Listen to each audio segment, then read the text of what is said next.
Delhi, central bureau of investigation CBI এর সহকারী কমিশনের কার্যালয়। সহকারী কমিশনার মোহনদেব বসে আছেন চিন্তামগ্ন হয়ে। বেশ কিছুদিন হলো তাপস রায় খুন হয়েছে, কিন্তু সেই খুন রহস্যের কোনো কুলকিনারা হলো না। থানা পুলিশের ব্যর্থতার পর মামলাটির অধিকতর তদন্তের ভার চেপেছে সিবিআইয়ের উপর। সিবিআই সবার ভরসার জায়গা। সিবিআই যদি ব্যর্থ হয়, সবার আস্থার জায়গাটা ধসে পড়বে। সেটা হতে দেওয়া যায় না। যেভাবেই হোক এই খুন রহস্যের সমাধান করতেই হবে। হঠাৎ ঝড়ের বেগে ভেতরে ঢুকলো অরুণ কুমার আর বরুণ কুমার। তাদের দেখে ধ্যানমগ্নতা ভাঙল মোহনদেবের। মাথা উঠিয়ে ওদের দিকে তাকালেন তিনি। কি ব্যাপার, এমন হাঁপাচ্ছ কেন তোমরা? মোহনদেব তাকালেন প্রশ্নবোধক চোখে।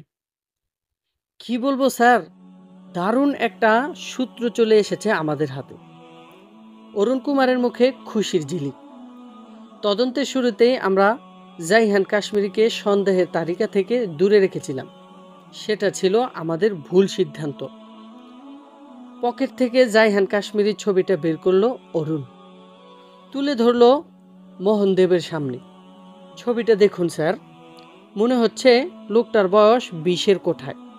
বাস্তবে তার বয়স 40-এর উপরে। সে এখানে এসেছিল ছদ্মবেশ নিয়ে। খুনটা ঘটিয়ে সবার চোখে ধুলো দিয়ে পালিয়ে গেছে। এখন কোথাও গিয়ে ঘাপটি মেরে আছে। দাও তো ছবিটা দেখি মনোযোগ দিয়ে। হাত বাড়িয়ে ছবিটা নিলেন মোহনদেব। জাইহানের ছবিটা দেখতে শুরু করলেন মনোযোগ দিয়ে। দেখতে দেখতেই উজ্জ্বল হয়ে উঠল তার চোখ। অরুণ, বলতে শুরু করলেন তিনি, চেহারাটা সামান্য ধরা যাচ্ছে এখন। এটা জাইহান কাশ্মীরি। আশ্চর্য হচ্ছি কি ভয়ঙ্কর লোকটা। বেশভূষা পাল্টে ছদ্মবেশ নিয়ে কিভাবে পালিয়ে গেল খুনটা করে। অথচ কতদিন ধরে অন্ধকারে হাতড়ে মরছি আমরা। ঘটনার প্যাচ খুলতে পারছি না, রহস্যের তল খুঁজে পাচ্ছি না। আর বাঁচার পথ পাবে না বেটা। শোনো অরুণ, ল্যাব টেকনিশিয়ান রমেশের কাছে যাও ছবিটা নিয়ে। পিক ট্র্যাকার ব্যবহার করে জাইহান কাশ্মীরির সঙ্গে ছবিটাকে মেলাতে বলো। কত পার্সেন্ট মেলে জানাও আমাকে। ছবি নিয়ে চলে গেল অরুণ কুমার ও বরুণ কুমার। ল্যাব টেকনিশিয়ান রমেশের খোঁজে সিবিআইয়ের ল্যাব রুমে প্রবেশ করলো ওরা। রমেশ কাজ করছে তার টেবিলে বসে। ছবিটা তার হাতে তুলে দিল অরুণ। মোহনদেবের আদেশ শোনালো তাকে। বসের আদেশ পেয়ে কাজ শুরু করে দিল রমেশ। হাতের ছবিটা ঢুকিয়ে নিল পিক ট্র্যাকারের ভেতর। তারপর ঢাকা ব্যাংক থেকে জাইহান কাশ্মীরির একটা অরিজিনাল ছবি ডাউনলোড করল। পিক ট্র্যাকারের মাধ্যমে মেলাতে শুরু করলো উভয়টাকে। কিছুক্ষণ পর সবিস্ময়ে লক্ষ্য করলো অরুণ, দুটো ছবির মধ্যে আদতে কোনো পার্থক্যই নেই। দৌড়ে বের হলো সে। মোহনদেবের রুমে এলো হন্তদন্ত হয়ে। স্যার, উত্তেজিত স্বরে বলল সে, আমরা যা ধারণা করেছিলাম তাই সত্য হলো। সিসিটিভি থেকে প্রাপ্ত ছবিটা হুবহু মিলে গেছে জাইহান কাশ্মীরির ছবির সঙ্গে। দুটো ছবির মধ্যে কোনো পার্থক্যই নেই স্যার। চলো তো আমিও দেখি এক নজর। উঠলেন মোহনদেব। প্রবেশ করলেন ল্যাবরেটরিতে। সবিস্ময়ে লক্ষ্য করলেন দুটো ছবি জাইহান কাশ্মীরি। দুটোর মধ্যে আসলেই কোনো পার্থক্য নেই। দুটো ছবি প্রিন্ট করে আমার রুমে পৌঁছে দাও। এবার আর বাঁচার পথ নেই তার। নিজের রুমের দিকে চলে গেলেন মোহনদেব। ছবি দুটো প্রিন্ট করে অরুণকে নিয়ে দিল রমেশ। ছবি নিয়ে অরুণ চলে এলো মোহনদেবের কাছে। মোহনদেব বললেন, টিম রেডি করো, এই মুহূর্তেই অভিযানে নামব আমরা। অল্প সময়ের মধ্যেই সিবিআইয়ের টিম রেডি হয়ে গেল। দ্রুত এয়ারপোর্টে পৌঁছে গেল তারা। কাশ্মীর এয়ারপ্লেন ধরে চলে এলো শ্রীনগরে। শ্রীনগর থানায় রিপোর্ট করলো প্রথমে। তারপর থানার গাড়ি নিয়েই বেরিয়ে পড়লো ঝটপট। সানপোয়ার উদ্দেশ্যে চলতে শুরু করলো গাড়ি। তাপস রায়ের খুনের সঙ্গে এমনভাবে জড়িয়ে যাবে তার নাম কল্পনাও করেননি জাইহান। প্রিয়তমা স্ত্রীকে খুন করার মিথ্যা অভিযোগে 19 বছর জেলখানায় কাটিয়েছেন। আবার যদি গ্রেফতার হতে হয় মিথ্যা খুনের আরেক অভিযোগে, দুঃখের সীমা থাকবে না। উমায়ের হাসান এসে সব কিছু জানিয়ে যাওয়ার পর থেকেই একটা আতঙ্ক বিরাজ করছে তার মনে। এই মুহূর্তে লন্ডনে ফিরে যাওয়াই তার জন্য ভালো। উমায়ের হাসানও সেই পরামর্শই দিয়ে গেছেন। শাহজাদা মোহাম্মদকে খুঁজে বের করার জন্য যা করার তারাই করবেন। এ নিয়ে চিন্তা না করে নিজের নিরাপত্তা নিয়েই ভাবা উচিত তার। কিন্তু এখন বের হওয়ার রাস্তা নিয়ে চিন্তিত তিনি। এয়ারপোর্টে নিশ্চয়ই তার নামে অ্যালার্ট জারি করা হয়ে গেছে, গেলেই গ্রেফতার হবে। ভাবতে ভাবতেই চট করে একটা কথা মনে পড়ল তার। লন্ডনে না গিয়ে আজাদ কাশ্মীরে পালিয়ে যাওয়া যায়। যতদিন ইচ্ছা আত্মপ্রবণ করে থাকা যাবে সেখানে। দ্রুত পাকা চুলের পরচুলা পরে নিলেন জাইহান। পাকা গোফটাও বসিয়ে নিলেন ঠোঁটের উপর। লম্বা সাদা দাড়ি লাগিয়ে নিলেন মুখে। 60-70 বয়সী বৃদ্ধের ছদ্মবেশ নিলেন যত্ন করে। এছাড়া কোনো উপায়ও নেই। কোথায় উৎপেতে আছে পুলিশ কে জানে। তাদের চোখ ফাঁকি দিতে না পারলে কপালে খারাপই আছে। চাচ্চুর কাছে অবস্থা তুলে ধরলেন জাইহান। তারপর বেরিয়ে পড়লেন দ্রুত। মহল্লার অনেকের সঙ্গেই দেখা হলো রাস্তায়। একবার তাকিয়ে চোখ ফিরিয়ে নিল তারা। কেউ চিনতে পারেনি ছদ্মবেশী জাইহানকে। সানপোয়া মোড়ের দিকে হাঁটতে শুরু করলেন তিনি। মোড়েই ট্যাক্সি পাওয়া যাবে। ট্যাক্সি নিয়ে চলে যেতে পারবেন নিলাম উপত্যকায়। সেখান থেকেই ইরবিল হয়ে প্রবেশ করতে পারবেন আজাদ কাশ্মীরে। মোড়ে পৌঁছে থমকে গেলেন জাইহান। কোনো ট্যাক্সি নেই। ট্যাক্সি স্ট্যান্ড ফাঁকা। অন্য কোনো যানবাহনও চোখে পড়ছে না। বহু মানুষ অপেক্ষা করছে যানবাহনের জন্য। মানুষের ভিড়ে মিশে গেলেন, অপেক্ষা করতে লাগলেন তিনি। কিছুক্ষণের মধ্যেই ট্যাক্সি চলে আসতে পারে, কিংবা অন্য কোনো যানবাহনও পেয়ে যেতে পারেন। কিন্তু অনেকক্ষণ অপেক্ষার পর ট্যাক্সি এলো না, অন্য কোনো যানবাহনও এলো না। এলো পুলিশের গাড়ি। জাইহানের চোখের সামনে দিয়ে চলে গেল সামনের রাস্তা ধরে, সোজা জাইহানের বাড়ির দিকে। ভয়ে দুবার কেঁপে উঠলেন জাইহান। অল্পের জন্য বেঁচে গেছেন তিনি। এখন আর এখানে অপেক্ষা করা যাবে না। ট্যাক্সি আসুক বা না আসুক, সটকে পড়তে হবে এখান থেকে। সামনের দিকে হাঁটতে শুরু করলেন তিনি। হেঁটে হেঁটে চলে এলেন গলন্দ বাজারে। গলন্দ বাজারে একই অবস্থা। কোনো ট্যাক্সি নেই, অন্য কোনো গাড়িও নেই। মানুষজন দাঁড়িয়ে আছে যানবাহনের জন্য। ব্যাপার কি? বন্ধ ডাকেনি তো কেউ। না ডেকে থাকলে যানবাহনের অকাল পড়ল কেন? যাই হোক, অপেক্ষা করার সুযোগ নেই।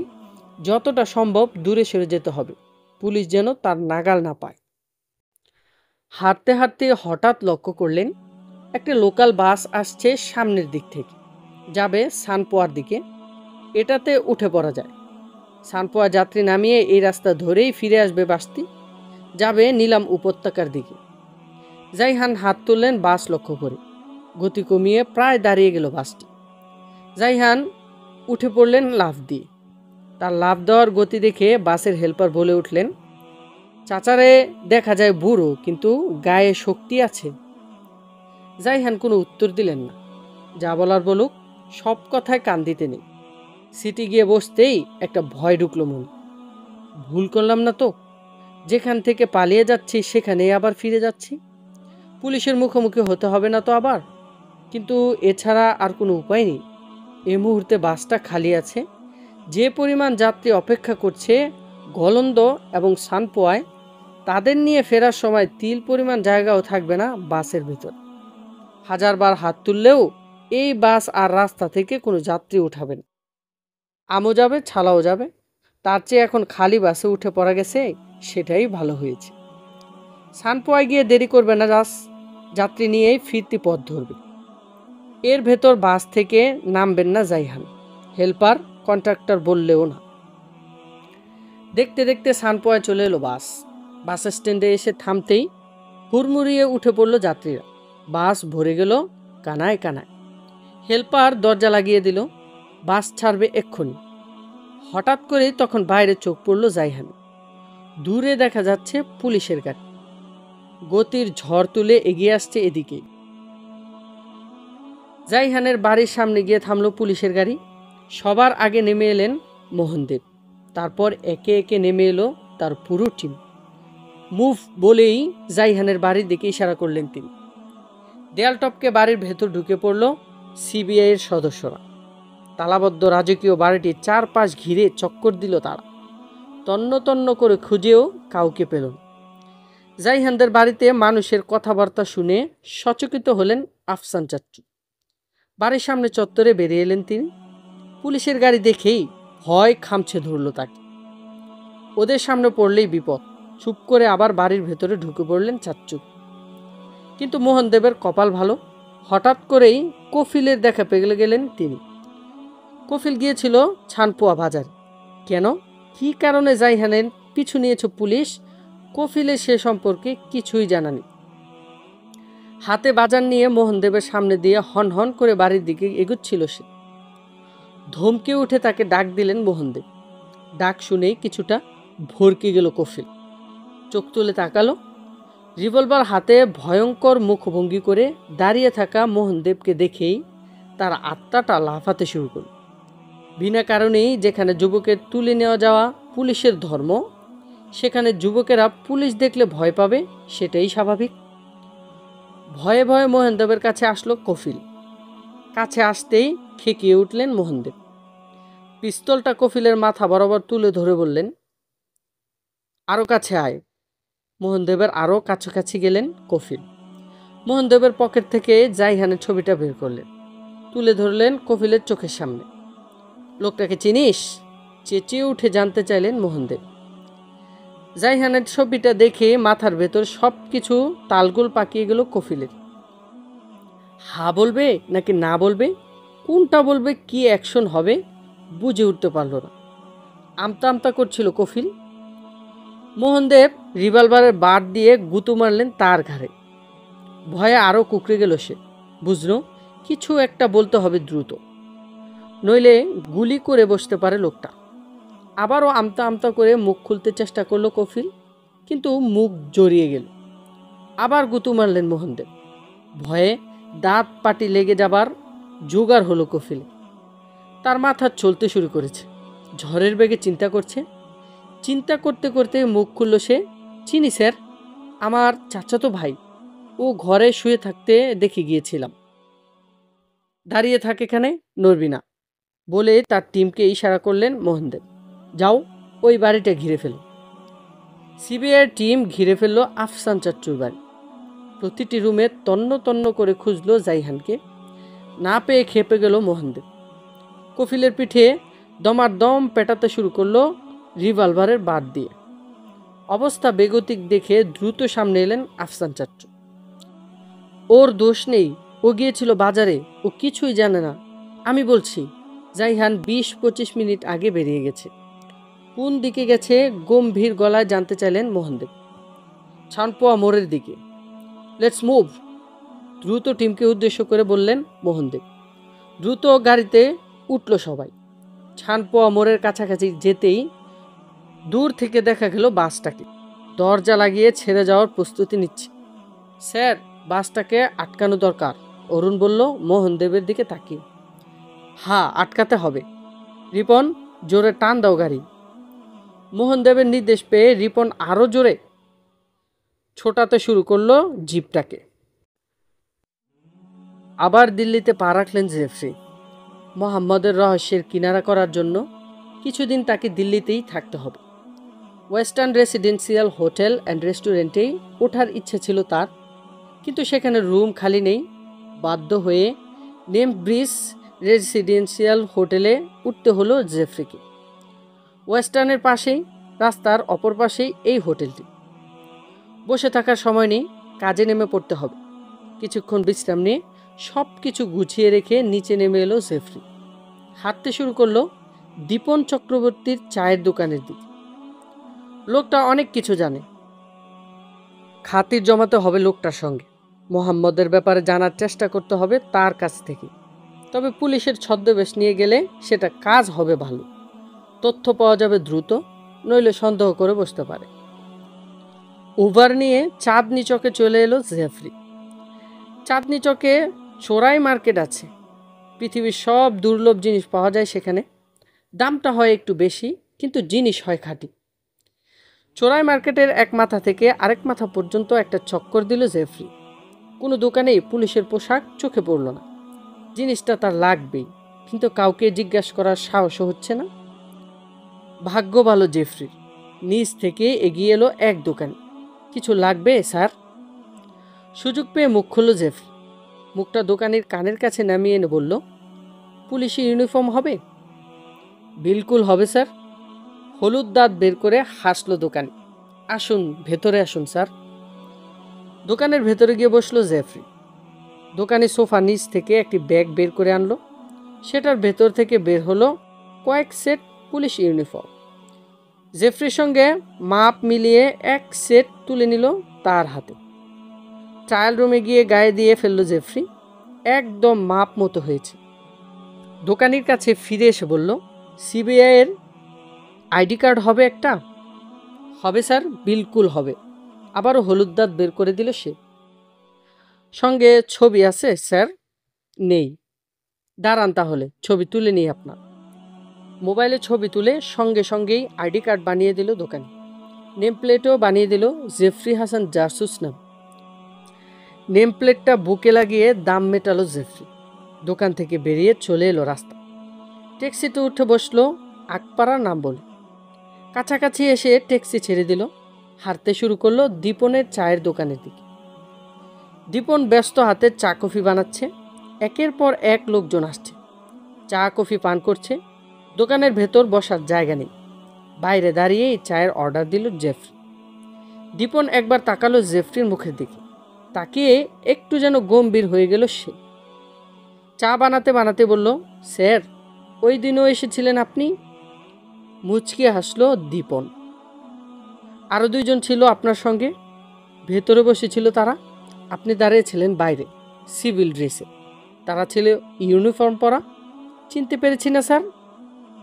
হ্যাঁ, ঠিকই চিনেছেন। তারা দুইজন আমার সিনিয়র, তাই তাদের সামনে বসেন। দীপন চা বাড়িয়ে দিল জেফ্রির দিকে।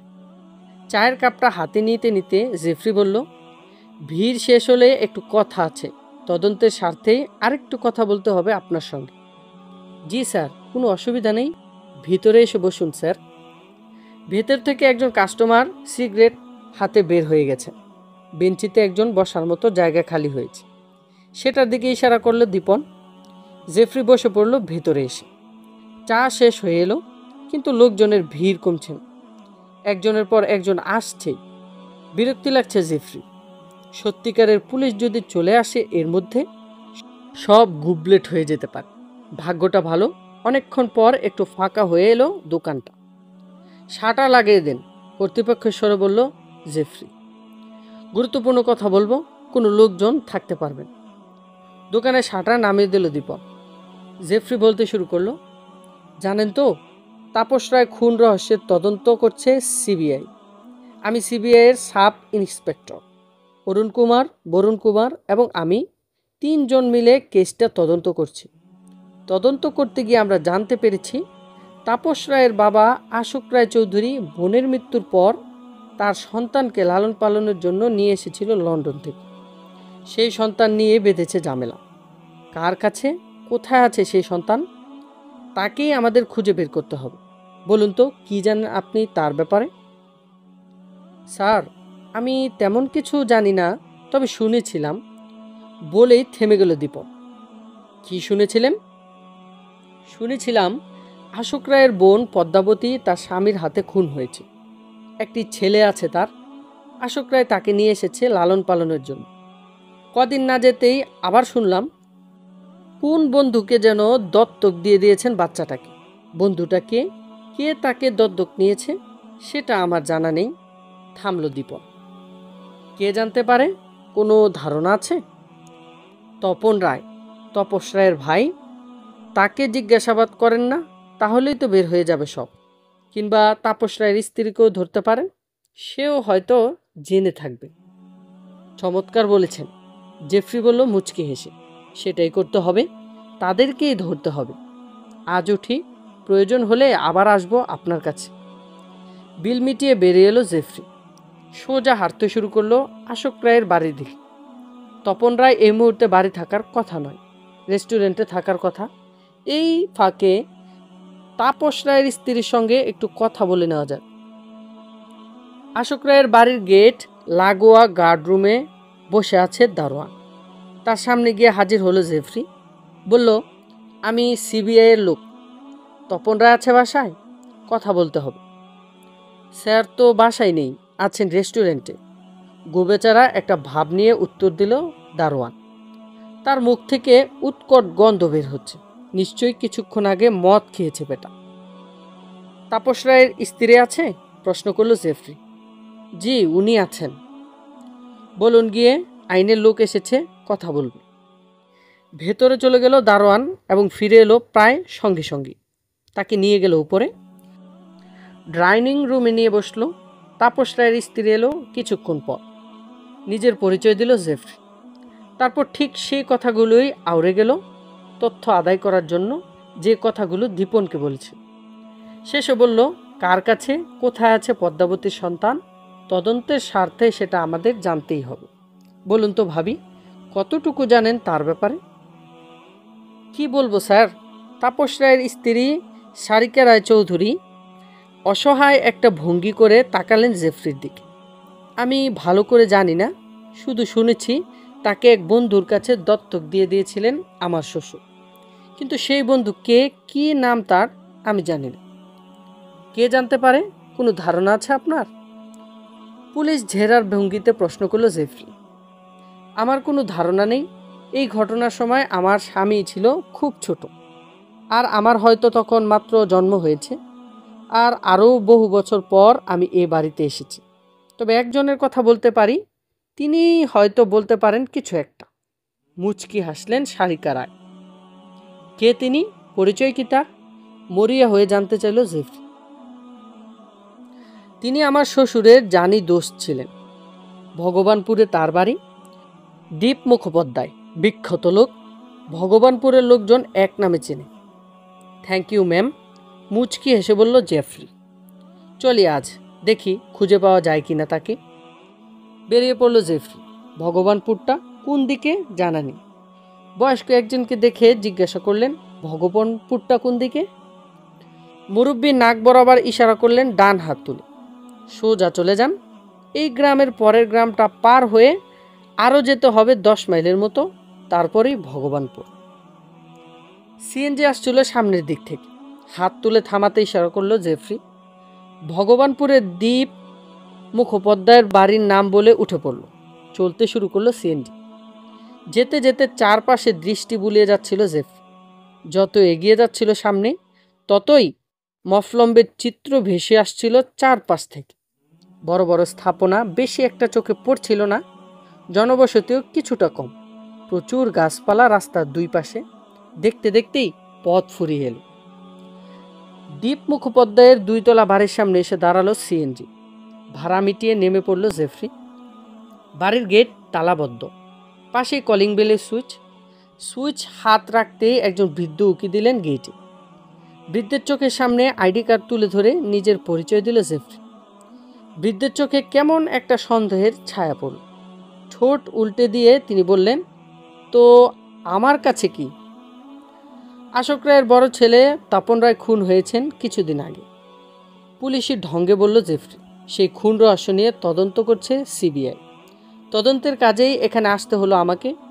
জনাব, দীপ মুখোপাধ্যায়ের সঙ্গে একটু কথা বলতে চাই এ ব্যাপারে। আপনি তার সামনেই দাঁড়িয়ে আছেন, বলুন কি সাহায্য করতে পারি। মুখটা অন্ধকার করে বললেন বৃদ্ধ দীপ মুখোপাধ্যায়। তদন্ত করতে গিয়ে আমরা জানতে পেরেছি, তাপস রায়ের বাবা আশোক রায় চৌধুরী বোনের মৃত্যুর পর তার সন্তানকে লালন পালনের জন্য নিয়ে এসেছিল লন্ডন থেকে। তদন্তের একটা পর্যায়ে এসে এই সন্তানের খোঁজ নেওয়াটা জরুরি হয়ে পড়েছে। কার কাছে কোথায় আছে সেই সন্তান, তার ব্যাপারেই জানতে এসেছি আপনার কাছে। জেফরির কথা শুনে সন্দেহের ছায়াটা দূর হলো বৃদ্ধের মুখ থেকে। প্রসন্ন মুখে হাসলেন তিনি। গেট খুলে জেফরিকে নিয়ে গেলেন ডাইনিং রুমে। চেয়ার দেখিয়ে বসতে ইশারা করলেন, কিন্তু বৃদ্ধ মুখের কপাট বন্ধ করে বসে থাকলেন অনেকক্ষণ। সময় ব্যয় হয়ে যাচ্ছে। জেফরি মনে মনে উসখুস করছে। আবার মুখ খুলল সে। কি জানেন তার ব্যাপারে, খুলে বলুন আমাকে। কিন্তু প্রশ্ন হলো, এমন একটা গুরুত্বপূর্ণ তদন্তে আপনি কেন একা, আর কেউ সঙ্গে নেই কেন? আবারও সন্দেহের ছায়াটা ফিরে এলো বৃদ্ধর মুখে। আমার টিম অন্য একটা তদন্তে গেছে, তাই আমাকে একাই আসতে হয়েছে। মনে মনে ঘাবড়ে গেল জেফরি। বৃদ্ধ কি তাকে সন্দেহ করেছেন? দয়া করে তদন্তে সাহায্য করুন। আর যদি আমাকে একা কিছু বলতে না চান তাহলে আজ চলে যাই, আরেকদিন আসবো পুরো টিম নিয়ে। না, বলছি, বসুন। বৃদ্ধর মুখের কপাট খুলল অবশেষে। আশোক রায়ের সঙ্গে আমার বন্ধুত্বের ইতিহাস বয়ান করতে শুরু করলেন তিনি। আশোক ছিল আমার জিগরি দোস্ত। আমাদের মধ্যে ছিল আত্মার বন্ধন। আমরা পরস্পরকে এতটা ভালোবাসতাম যে আমরা নিজের পারিবারিক সব বিষয় নিজেদের মধ্যে শেয়ার করতাম। আমি তার সব কিছু জানতাম, সেও আমার সব কিছু জানত। হঠাৎ করেই লন্ডনে চলে গেল সে, নিজের বোনকেও নিয়ে গেল সঙ্গে। অনেকদিন তার সঙ্গে আমার কোনো যোগাযোগ ছিল না। হঠাৎ একদিন শুনি সে চলে এসেছে লন্ডন থেকে। এর কিছুদিন পর সে এলো আমার সঙ্গে দেখা করতে। তার বোনের এবং তার নরপিচার স্বামীর কাহিনী শোনালো আমাকে। সেই কাহিনী শুনতে গিয়ে বারবার কান্নায় ভেঙে পড়ছিল আশোক। আর শুধু বলছিল, মর্মান্তিক মৃত্যু হয়েছে আমার বোনে, তাকে আমি ভুলতে পারছি না। তার সন্তান অসীমের মুখটা যতবার দেখি ততবারই শুধু আমার বোনের কথা মনে পড়ে যায়। কী করব আমি? তাকে বুকেও রাখতে পারছি না, বোনকে মনে পড়ে যায়। ছুঁড়েও ফেলতে পারছি না, এত সুন্দর একটা চাঁদকে ছুঁড়ে ফেলা যায়? তার অস্থিরতা দেখে আমারও খারাপ লাগছিল। কিছুদিন পর আমাদের আরেক বন্ধু, রাটা গ্রুপ অফ ইন্ডাস্ট্রিজ এর মালিক রবিহরণ শর্মা, যে ছিল নিঃসন্তান, সে এলো আমার কাছে। পদ্মাবতী রায়ের সন্তান নিয়ে আশোক রায়ের দোটানার কথা সেও জানত। অদ্ভুত এক প্রস্তাব উপস্থাপন করলো সে। বলল, ওয়াসিমকে সে দত্তক নিতে চায়, নিজের সন্তান হিসাবে বড় করবে। আশোককে প্রয়োজনে কিছু রুপি দিতেও রাজি। শুনে আশোকের ভেতরে লোভ মাথাচাড়া দিয়ে উঠল। সে 5 কোটি রুপি দাবি করে বসল রবিহরণের কাছে। শেষ পর্যন্ত 3 কোটি রুপিতে রাজি হলো আশোক রায়। রবিহরণ শর্মা হাজার হাজার কোটি রুপির মালিক, তার জন্য 3 কোটি রুপি কোনো বিষয় না। তবে একটা শর্ত জুড়ে দিলেন সে, আশোক কোনো দিন আর এই সন্তানের দাবি নিয়ে তার মুখোমুখি হতে পারবে না, কোনো খোঁজ খবরও নিতে পারবে না, তাকে দেখতেও যেতে পারবে না, তার সঙ্গে দেখা সাক্ষাতের চেষ্টাও করতে পারবে না। এমনকি আশোক রায় এবং তার পরিবারের কাছ থেকে তাকে আড়াল করার জন্য দিল্লি ছেড়ে চলে যাবে রবিহরণ। সেটাই করলো সে। সন্তান হাতে পেয়ে 3 কোটি রুপি তুলে দিল আশোক রায়ের হাতে। তারপর চলে গেল দিল্লি ছেড়ে। সে এখন কোথায় আছে, ভারতের কোন শহরে আছে, নাকি ভারত ছেড়ে চলে গেছে, আশোক তো জানতই না, আমারও জানা নেই। তবে একটা বিষয় জানা আছে আমার। এটুকু বলে হঠাৎ থেমে গেলেন দীপন মুখোপাধ্যায়। টানা কথা বলতে বলতে ঘেমে উঠেছে, বিন্দু বিন্দু ঘাম ঝরছে কপাল থেকে। টিস্যু হাতে নিলেন তিনি, মুখ মুছলেন, গলাটা একটু পরিষ্কার করলেন শুকনো কাশি দিয়ে। জেফরি তাকিয়ে আছে বৃদ্ধের মুখের দিকে, অপেক্ষা করছে আবার কখন শুরু করবেন তিনি। কিন্তু আর শুরু করার কোনো লক্ষণ দেখা যাচ্ছে না তার মধ্যে। এটা সেটা করছেন তিনি, সময় ক্ষেপণ করছেন। কেমন একটা দ্বিধাদ্বন্দ্বের ছায়া পড়ছে তার মুখে। কিছু একটা বলতে গিয়েও বলতে চাচ্ছেন না, তার দ্বিধাটা দূর করতে হবে। স্যার, শুরু করুন, মুচকি এসে বলল জেফরি। কি যেন জানা আছে আপনার? জেফরির কথা শুনে বিরক্তি ফুটে উঠল দীপ মুখোপাধ্যায়ের মুখে। হ্যাঁ, অনেক কথা বলে ফেলেছি ইয়াংম্যান, শরীরটাও ভালো লাগছে না। আজ আর কথা বলতে পারবো না, কাল এসো। কেমন যেন একটা ক্রোধের ছায়া পড়ল দীপ মুখোপাধ্যায়ের চোখে। মুখটা লাল হয়ে উঠেছে, ঠোঁটটা কাঁপছে তিরতির করে, যে কোনো মুহূর্তে ক্ষোভে ফেটে পড়বেন যেন। কিন্তু কেন? সন্দেহ করছেন কিছু? জেফরি যে ভুয়া পুলিশ সেটা কি ধরে ফেলেছেন? যাই হোক, তাকে খেপানো যাবে না। জি স্যার, আজ চলে যাচ্ছি, কাল আসব। বিদায় নিয়ে বেরিয়ে পড়ল জেফরি।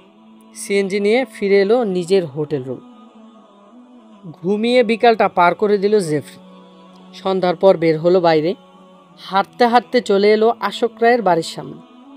আকপাড়া কলেজিয়েট স্কুলের বেঞ্চিতে বসল আশোক রায়ের বাড়ির দিকে মুখ করে। বাড়ির সামনে চত্বরটা লাইটের তীব্র আলোয় আলোকিত হয়ে আছে। গ্যারেজের ভেতরেও লাইট জ্বলছে।